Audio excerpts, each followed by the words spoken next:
நீதிமன்ற காவலில் கைதி சபரிவர்மன் உயிரிழந்த விவகாரம் பெரும் சர்ச்சையை ஏற்படுத்தியுள்ள நிலையில் தொடர்ந்து அவரது உடலை வாங்க உறவினர்கள் மறுப்பு தெரிவித்து வருகின்றனர்.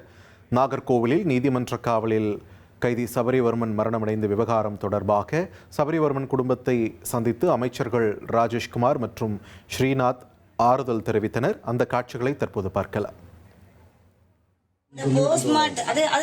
அது எதுவுமே மண்டையில எடுக்கல சார். நான் கேட்கிறேன், இப்படியெல்லாம் என்னை பிரெயின் வாஷ் பண்ணிட்டு இருக்காங்க. நான் இப்ப என்ன கேட்கிறேன், எதுவுமே வேண்டாம், நீங்க இன்வெஸ்டிகேஷனை தாராளமா பண்ணுங்க, உங்களை மனப்பூர்வமா நம்புறேன். இந்த போஸ்ட்மார்ட்டத்துல இது டேட்டு டைம் சொல்லாததுக்கு நேற்று தான் விளக்கம் சொன்னீங்க. அதுக்கு முன்னாடி இருந்தே போஸ்ட்மார்ட்டம் எனக்கு திருப்தி இல்லை. நான் சொன்னேன், ஒரு டிவிக்கு நான் சொன்னேன், எனக்கு திருப்தி இல்லை, டேட் இல்லை, டைம் இல்லை, நான் பார்த்த காயங்களில் ஒன்று விடுபட்டுருக்கு, அது ஏன் வரலைன்னு தெரியலை. இன்னும் இவங்க வந்தவங்களும் சொல்கிறாங்க, நீங்கள் ஏன் ஃபுட்டேஜ் எடுக்கலை, நீங்கள் ஏன் உள்ளே இருக்கலைன்னு கேட்காங்க. நான் ஐடென்டிஃபை பண்ணதோட வெளியே வந்துட்டு என்ன உள்ளே இருக்கு, அது தப்பு. ரூல்ஸ் பிரகாரம் நீங்கள் உள்ளே இருக்கணும்ல, நீங்களும் அதை கேட்கணும்ல, ஏன் கேட்கலன்னு கேட்குறாங்க. தொடர்ந்து கூடுதல் விவரங்களை வழங்க இணைகிறார் எமது செய்தியாளர் பிரசாத். வணக்கம். தற்பொழுது அமைச்சர்கள் பாதிக்கப்பட்ட குடும்பத்தை பார்த்து பேசிட்டு இருக்காங்கன்றத காட்சிகளோட புரிஞ்சுக்க முடியுது. என்ன நடக்குது அங்க, தற்போதைய சூழல் என்ன, உடலை தொடர்ந்து வாங்க மறுப்பு தெரிவிக்கிறாங்கன்றத பார்க்குறோம். என்ன காரணம் முன்வைக்கப்படுது? வணக்கம். அமைச்சர்கள் ஸ்ரீநாத் மற்றும் ராஜேஷ்குமார் ஆகிய இருவரும் இரவுல சபரிவர்மனுடைய வீட்டுக்கு சென்று குடும்பத்தினரை சந்தித்து ஆறுதல் கூறினார்கள்.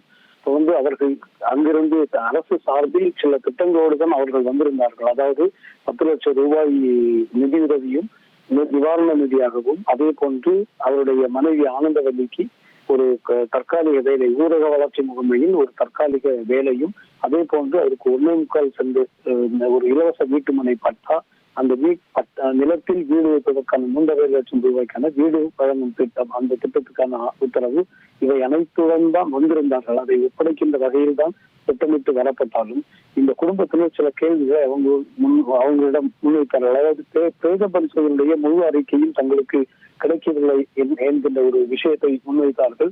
அதே போன்று அந்த பிரேத பரிசோதனை ஏற்கனவே வழங்கப்பட்ட அறிக்கையில் பல்வேறு சந்தேகங்கள் இருக்கிறது. அந்த சந்தேகங்கள் இன்னும் தீரவில்லை, முழு அறிக்கை வந்த பின்புதான் தெரிய வரும் என்ற விஷயத்தையும் சொல்லியிருக்கின்றார்கள். அதாவது உடலில் 19 காயங்கள் காணப்பட்டது, ஆனால் காயங்களால் அவர் சாகவில்லை என்கின்ற விஷயம் ஏற்கனவே வழங்கப்பட்ட பிரேத பரிசோதனை அறிக்கையில் இருப்பதால் அவர் எப்படி இறந்தார் என்கின்ற விவரம் இன்னும் அந்த அறிக்கையில் இல்லாத சூழலில் முழு அறிக்கை வர வேண்டும் என்கின்ற ஒரு விஷயத்தை சொல்லியிருக்கிறார். அதே போன்று தற்போது அந்த பிரேத பரிசோதனை நடைபெறும் போது வீடியோ பதிவு செய்யப்பட்டது.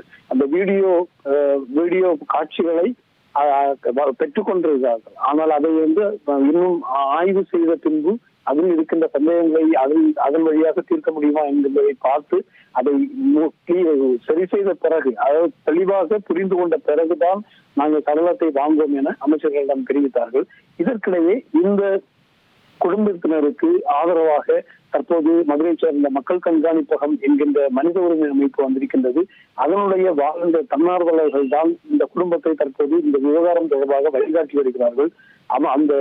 அந்த தன்னார்வலர்கள் தான் அமைச்சர்களிடம் இவர்களுக்கு சில விஷயங்களையும் முன்வைத்திருக்கிறார்கள். அதாவது வீடியோ காட்சிகள் பதிவாயிருக்கின்ற காட்சிகளை நாங்கள் எங்களுடைய மருத்துவர்கள், எங்களுடைய வழக்கறிஞர்கள் மூலம் நாங்கள் ஆய்வு செய்ய இருக்கின்றோம். அதன் 48 மணி நேரம் அதற்கான டைம் இருக்கிறது. அதை ஆய்வு செய்வதற்கு அதை வீடியோ வாங்கியிருக்கிறோம். 48 மணி நேரத்திற்குள் ஆய்வு செய்ய வேண்டும். அதை 48 மணி நேரத்துக்கு உள்ளாகவே நாங்கள் ஆய்வு செய்து நாளையே தெரிவிப்போம்.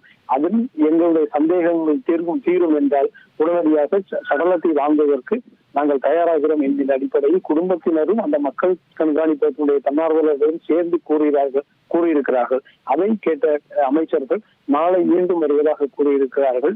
இந்த குடும்பத்தினருடைய சந்தேகங்கள் தீர்வதற்கான ஏற்பாடுகள் நடக்கட்டும். அதற்கிடையே நீங்கள் உங்களுடைய விஷயங்களை திருப்பி பேசுங்கன்னு சொல்லி நாளைக்கு மீண்டும் அமைச்சர்கள் வருவதாக கூறியிருக்கிறார்கள். அதனால இதுல எந்த உதவியும், அரசு சார்ந்த எந்த உதவியும் குடும்பத்தினர் ஒப்படைக்காமலேயே திரும்ப செல்ல வேண்டிய ஒரு நிலையில் அமைச்சர்கள் புறப்பட்டிருக்கிறார்கள். நன்றி பிரசாத், உங்கள் விரிவான தகவல்களுக்கு. இனி செல்லும் இடமெல்லாம் செய்தி. தந்தை டிவியின் வாட்ஸ்அப் சேனலை ஃபாலோ பண்ணினா செல்ல இருக்கும் இடமெல்லாம் செய்தி. இதோ QR கோட், இப்பவே ஸ்கேன் பண்ணுங்க, ஃபாலோ பண்ணுங்க.